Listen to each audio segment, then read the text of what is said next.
capítulo 19. Como se alcança o perdão? Pedro se achegou a Cristo com a pergunta: até quantas vezes pecará meu irmão contra mim e eu lhe perdoarei? Até 7? Limitavam os rabinos o exercício do perdão até 3 ofensas. Pedro, que como cuidava seguir os ensinos de Cristo, ampliou até 7, o número que indica a perfeição. Cristo, porém, ensinou que nunca nos devemos fatigar de perdoar. Não até 7, disse ele, mas até 70 vezes 7. Mostrou então o verdadeiro motivo pelo qual o perdão deve ser concedido e o perigo de acariciar espírito irreconciliável. Numa parábola, contou o procedimento de um rei para com os oficiais que administravam os negócios de seu domínio.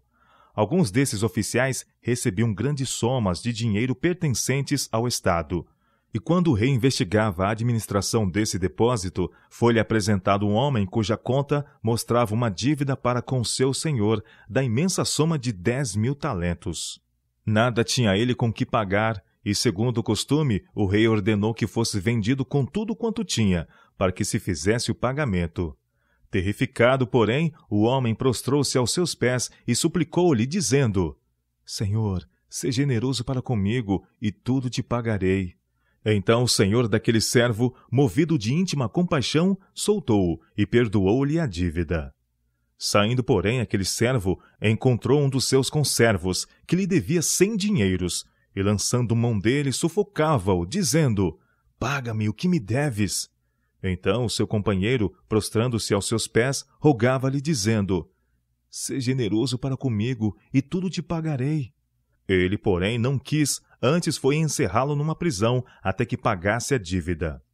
Vendo, pois, os seus conservos o que acontecia, contristaram-se muito, e foram declarar ao seu senhor tudo o que se passara. Então o seu senhor, chamando-o à sua presença, disse-lhe: Servo malvado, perdoei-te toda aquela dívida, porque me suplicaste. Não devias tu igualmente ter compaixão do teu companheiro, como eu também tive misericórdia de ti? E indignado, o seu senhor o entregou aos atormentadores, até que pagasse tudo o que devia. Esta parábola apresenta pormenores necessários ao remate do quadro, mas não tem homólogos em sua significação espiritual. A atenção não deve ser divergida para eles. São ilustradas certas verdades importantes, e estas devemos entender. O perdão concedido por este rei representa o perdão divino de todo o pecado. Cristo é representado pelo rei que, movido de compaixão, perdoou a dívida de seu servo. O homem estava sob a condenação da lei quebrantada. Não podia salvar-se por si mesmo, e por este motivo veio Cristo a este mundo, velando sua divindade com a humanidade, e deu sua vida, o justo pelo injusto. Entregou-se por nossos pecados, e oferece livremente a toda alma o perdão comprado com seu sangue. No Senhor há misericórdia, e nele há abundante redenção. Salmo 130, verso 7. Eis a razão por que devemos ter compaixão de pecadores como nós também. Se Deus assim nos amou, também nos devemos amar uns aos outros. 1 João capítulo 4, verso 11. De graça recebestes, diz Cristo, de graça dai. Mateus capítulo 10, verso 8. Na parábola, quando o devedor solicitou um prazo com a promessa: Seja generoso para comigo, e tudo te pagarei, a sentença foi revogada. Foi cancelada toda a dívida, e logo lhe foi concedida a oportunidade de seguir o exemplo do mestre que lhe tinha perdoado. Saindo, encontrou um conservo que lhe devia uma pequena soma. A ele lhe haviam sido perdoados 10.000 talentos. O conservo devia-lhe 100 dinheiros. Todavia, ele que havia sido tratado tão misericordiosamente, procedeu com o conservo de maneira diametralmente oposta. O devedor fez-lhe um apelo semelhante ao que fizera ao rei, porém com resultado diferente. Ele que fora perdoado recentemente não foi magnânimo, nem piedoso. A mercê que lhe foi demonstrada não a exerceu em relação a seu conservo. Não atendeu ao pedido de ser generoso. A diminuta soma a ele devida era tudo em que empensava o servo ingrato. Exigiu tudo o que cuidava lhe ser devido e levou a efeito uma sentença idêntica à que lhe fora revogada tão graciosamente. Quantos hoje em dia não manifestam o mesmo espírito? Quando o devedor pediu ao seu senhor misericórdia, não tinha verdadeiro conhecimento do vulto da dívida. Não reconheceu seu estado irremediável. Tinha esperança de livrar-se a si mesmo. "Sê generoso para comigo", disse ele, "e tudo te pagarei." Assim há muitos que esperam por suas próprias obras merecer a graça de Deus. Não reconhecem a própria incapacidade. Não aceitam como dádiva liberal a graça de Deus, antes procuram estribar-se em justiça própria. Seu próprio coração não está quebrantado, nem humilhado por causa do pecado, e são severos e irreconciliáveis para com os outros. Seus próprios pecados contra Deus, comparados com os do irmão para com eles, são como 10.000 talentos contra 100 dinheiro, quase 1.000.000 contra 1, e ainda ousam ser irreconciliáveis. Na parábola, o Senhor intimou à sua presença o devedor malvado e disse-lhe: "Servo malvado, perdoei-te toda aquela dívida, porque me suplicaste. Não devias tu igualmente ter compaixão do teu companheiro, como eu também tive misericórdia de ti?" E, indignado, o seu senhor o entregou aos atormentadores, até que pagasse tudo o que devia. Assim, disse Jesus, vos fará também meu Pai Celestial, se do coração não perdoardes, cada um a seu irmão, as suas ofensas. Aquele que recusar perdoar, rejeita a única esperança de perdão. Os ensinos desta parábola não devem ser mal aplicados, porém. O perdão de Deus não nos diminui de modo algum o nosso dever de obedecer-lhe. Assim também, o espírito de perdão, para com o nosso próximo, não diminui o direito de justa obrigação. Na oração que Cristo ensinou aos discípulos, disse: "Perdoa-nos as nossas dívidas, assim como nós perdoamos aos nossos devedores." Mateus capítulo 6, verso 12. Com isso, não queria ele dizer que para nos serem perdoados os pecados, não devemos requerer de nossos devedores nossos justos direitos. Se não puderem pagar, embora isso seja o resultado de má administração, não devem ser lançados na prisão, oprimidos ou mesmo tratados severamente. Todavia, a parábola tampouco nos ensina a animar a indolência. A palavra de Deus declara: "Se alguém não quiser trabalhar, não coma também." 2 Tessalonicenses capítulo 3, verso 10. O Senhor não requer do trabalhador diligente que suporte outros na ociosidade. Para muitos, a causa de sua pobreza e vicissitude é um desperdício de tempo, uma falta de esforço. Se estas faltas não forem corrigidas, por aqueles que com eles condescendem, tudo o que se fizer em seu auxílio será como pôr riquezas em saco sem fundo. Todavia, há uma pobreza inevitável, e devemos manifestar ternura e compaixão para com os desafortunados. Devemos tratar com os outros como queríamos ser tratados sob circunstâncias idênticas. Diz-nos o Espírito Santo pelo apóstolo Paulo: "Portanto, se há algum conforto em Cristo, se há alguma consolação de amor, se há alguma comunhão no Espírito, se há algum entranháveis afetos e compaixões, completai o meu gozo, para que sintais o mesmo, tendo o mesmo amor, o mesmo ânimo, sentindo uma mesma coisa. Nada façais por contenda ou por vanglória, mas por humildade. Cada um considere os outros superiores a si mesmo. Não atente cada um para o que é propriamente seu, mas cada qual também para o que é dos outros. De sorte que haja entre vós o mesmo sentimento que houve também em Cristo Jesus." Filipenses capítulo 2, versos 1 a 5. Mas não se deve fazer pouco caso do pecado. O Senhor nos ordenou não tolerar injustiça em nosso irmão. Diz: "Se teu irmão pecar contra ti, repreende-o."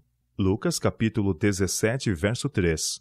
O pecado deve ser chamado pelo verdadeiro nome e deve ser claramente exposto ao delinquente.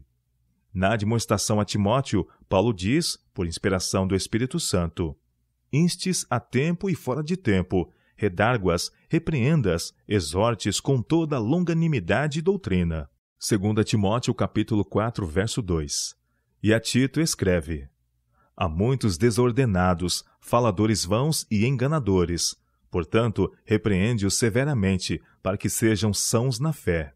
Tito capítulo 1, versos 10 a 13. "Se teu irmão pecar contra ti, disse Cristo, vai e repreende-o entre ti e ele só. Se te ouvir, ganhaste a teu irmão. Mas se não te ouvir, leva ainda contigo 1 ou 2, para que pela boca de 2 ou 3 testemunhas toda a palavra seja confirmada. E se não as escutar, dize-o à igreja. E se também não escutar a igreja, considera-o como um gentil e publicano. Mateus capítulo 18, versos 15 a 17. Nosso Senhor ensina que dificuldades entre cristãos devem ser resolvidas dentro da igreja. Não devem ser declaradas aos que não temem a Deus. Se um cristão for ofendido por seu irmão, não deve ir a um tribunal apelar a incrédulos. Siga a instrução dada por Cristo. Em vez de procurar vindicar-se, procure salvar o irmão. Deus protegerá os interesses dos que o temem e amam. E podemos entregar com toda a confiança nosso caso àquele que julga justamente. Muitíssimas vezes, quando se perpetram injustiças repetidamente e o delinquente confessa sua culpa, o ofendido se cansa e pensa que deveras perdoou bastante. Mas o Salvador disse claramente como devemos tratar os relapsos. Se teu irmão pecar contra ti, repreende-o, e se ele se arrepender, perdoa-lhe. Lucas capítulo 17, verso 3. Não consideres indignos de confiança. Olha por ti mesmo para que não sejas também tentado. Gálatas capítulo 6, verso 1. Se seus irmãos erram, você deve perdoar-lhes. Quando procuram com confissão, você não deve dizer: não creio que são bastante humildes. Não creio que sintam a confissão. Que direito tem você de julgá-los como se pudesse ler o coração? A palavra de Deus diz: se ele se arrepender, perdoa-lhe. E se pecar contra ti 7 vezes no dia, e 7 vezes no dia vier ter contigo, dizendo: arrependo-me, perdoa-lhe. São Lucas capítulo 17, versos 3 e 4. E não somente 7 vezes, porém 70 vezes 7, tantas vezes quantas Deus lhe perdoa a você. Nós mesmos devemos tudo à livre graça de Deus. A graça do conserto é que prescreveu nossa adoção. A graça do Salvador efetua nossa redenção, regeneração e exaltação a co-herdeiros de Cristo. Que esta graça seja revelada a outros. Não dê ao transviado ocasião para desânimo. Não permita intervir uma severidade farisaica para ferir seu irmão. Não surja amargo escárnio no espírito ou no coração. Não manifeste sinal de desprezo na voz. Se falar uma palavra de você mesmo, se tomar atitude de indiferença ou denotar suspeita ou desconfiança, poderá causar a ruína de uma alma. Carece ela de um irmão com um coração simpatizante do irmão mais velho para que lhe toque o coração humano. Sinta ele o aperto de uma mão simpatizante e ouça o sussurro. Oremos. Deus dará rica experiência a você ambos. A oração une-nos um ao outro e a Deus. A oração traz Jesus ao nosso lado e dá à alma fatigada e perplexa novas forças para vencer o mundo, a carne e o diabo. A oração desvia os ataques de Satanás. Quando alguém se volta da imperfeição humana para contemplar a Jesus, dá-se uma divina transformação no caráter. O Espírito de Cristo que opera no coração conforma-o à sua imagem. Seja, pois, seu esforço exaltar a Jesus. Que os olhos do Espírito se dirijam ao Cordeiro de Deus que tira o pecado do mundo. João capítulo 1, verso 29. Empenhando-se nesta obra, lembre-se de que aquele que fizer converter do erro do seu caminho um pecador, salvará da morte uma alma e cobrirá uma multidão de pecados. Tiago capítulo 5, verso 20. Se, porém, não perdoardes aos homens as suas ofensas, também vosso Pai vos não perdoará as vossas ofensas. Mateus capítulo 6, verso 15. Nada pode justificar o espírito irreconciliável. Aquele que não é misericordioso para com os outros mostra não ser participante da graça perdoadora de Deus. No perdão de Deus, o coração do transviado é atraído ao grande coração do infinito amor. A torrente da compaixão divina derrama-se na alma do pecador e dele na de outros. A benignidade e misericórdia que em sua própria vida preciosa Cristo revelou serão vistas também naqueles que se tornam participantes de sua graça. Mas, se alguém não tem o Espírito de Cristo, esse tal não é dele. Romanos capítulo 8, verso 9. Está alienado de Deus e apto unicamente para a eterna separação dele. É verdade que pode uma vez haver sido perdoado, porém seu espírito impiedoso mostra que agora rejeita o amor perdoador de Deus. Está separado de Deus e na mesma condição em que estava antes de ser perdoado. Desmentiu seu arrependimento, e os pecados sobre ele estão como se não tivesse arrependido. Mas a grande lição da parábola está no contraste entre a compaixão de Deus e a dureza de coração do homem, no fato de que a misericórdia perdoadora de Deus deve ser a medida da nossa própria. Não devias tu igualmente ter compaixão do teu companheiro, como eu também tive misericórdia de ti? Não nos é perdoado porque perdoamos, porém como o fazemos. O motivo de todo perdão acha-se no imerecido amor de Deus. Mas por nossa atitude para com os outros, denotamos se estamos possuídos desse amor. Por isto, Cristo diz: com o juízo com que julgardes, sereis julgados, e com a medida com que tiverdes medido, vos hão de medir a vós. Mateus capítulo 7, verso 2.